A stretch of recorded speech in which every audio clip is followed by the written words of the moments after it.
am. Yes, I do understand. I'd love to speak with you in person if that's possible. Let me see. Let me look at my calendar. Actually, I'm free this afternoon, yes. 12:30?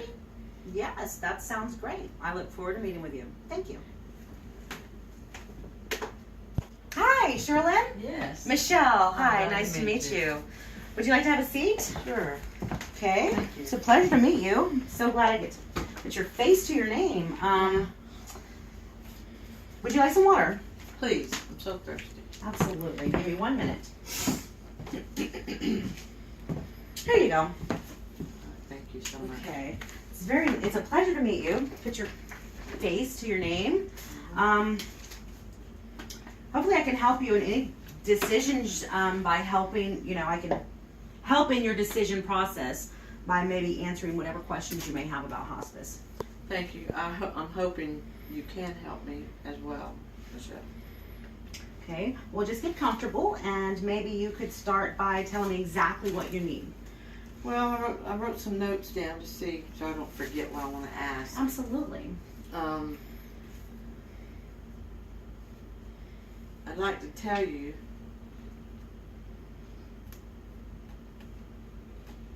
Having trouble reading your own handwriting? I can't read the notes. Happens to me all the time. Thank you. I'd like you to tell me if I should put my mother in here. Oh, well, goodness. Sherlyn, I can't tell you to put your mother here or anywhere. I can give you some information about hospice that hopefully will aid you in the decisions before you. But before I jump right into a lecture about hospice, I'd like you to tell me exactly what brought you to our facility. As I stated on the phone, my mother's doctor recommended she be put here. Yes, ma'am. I recall our phone conversation, and I do apologize for asking again. Okay. Let me see if I understand you correctly. Your mother, what's your mother's name? Miss Talbert. Miss Talbert, okay. And how old is she? She's 79 years old. 79. Okay. Thank you, Sherlyn. Okay, so let me begin again, and please feel free to stop me if I have anything at all wrong. Okay. So your mother, Mrs. Talbot, has been recommended to our facility by her doctor, Dr. Smith. She has a recurrence of breast cancer, which is spreading. You'd like to continue to care for her at home. Am I correct so far? Yes, you are. Okay. It's also my understanding that Mrs. Talbot is very ill at this time and not very cognizant as to what is going on. But your mother has stated to you in the past that she wants you to do everything you can to keep her alive. She's afraid of dying. That's right. I know a little bit about hospice, but I just don't think I should give in to her illness. Michael, my ex-husband, doesn't like doctors, doesn't trust them.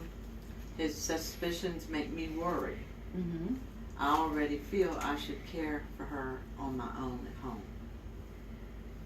I see.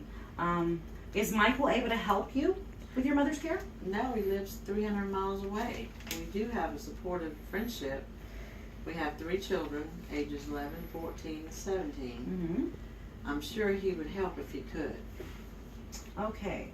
So your mother, Mrs. Talbot, is 79 years old, has a recurrence of breast cancer, which is spreading. She's very ill at this time, doesn't exactly understand what's going on. She stated to you that she wants to stay alive. She's scared of death.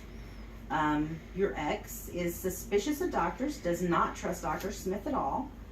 You feel as though you should keep her at home, care for her yourself. You're a single mother of 3 without physical support from your ex.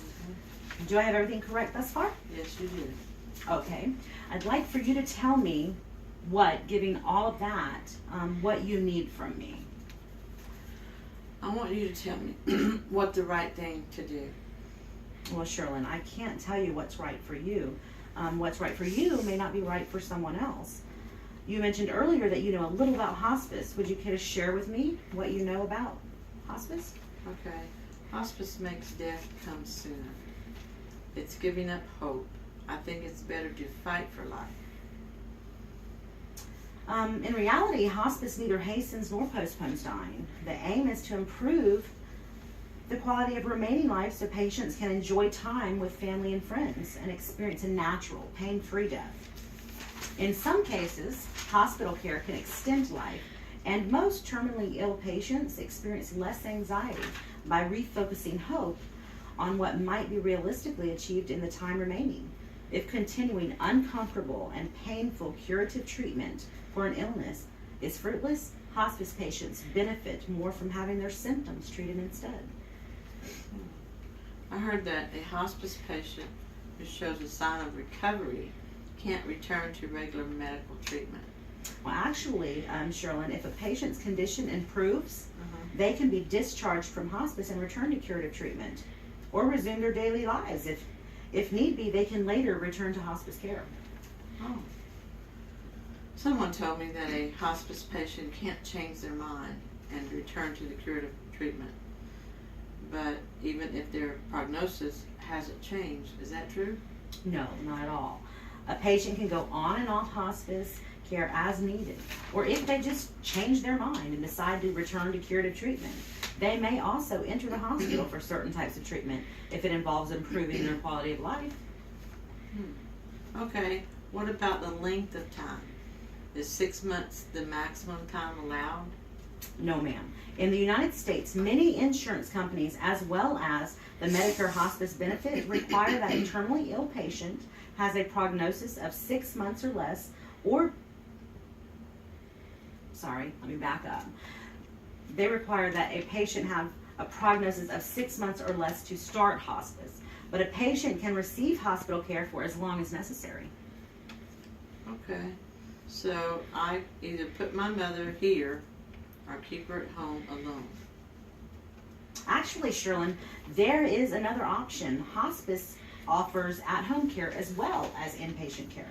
Hospice care is contingent on an entire team. That team consists of doctors, nurses, social workers, counselors, dietitians, educators, pharmacists, therapists, aides, and even volunteers. Our team is here to ensure that you and your loved one are actively involved in the care planning process. We are here to assist you in meeting your healthcare needs wherever you decide home is going to be. Okay, you have given me so much to think about. I think I'd like to think about all of it before I decide what to do. Absolutely, I understand. It's a very, very trying decision you have to make. Is there anything else I can clarify for you? Please feel free to contact me. Thank you for coming in. Best of wishes to you and your mother. Okay, thank you so much. You've been a great help. Answered all Absolutely. my questions. Thank you for coming in. Okay.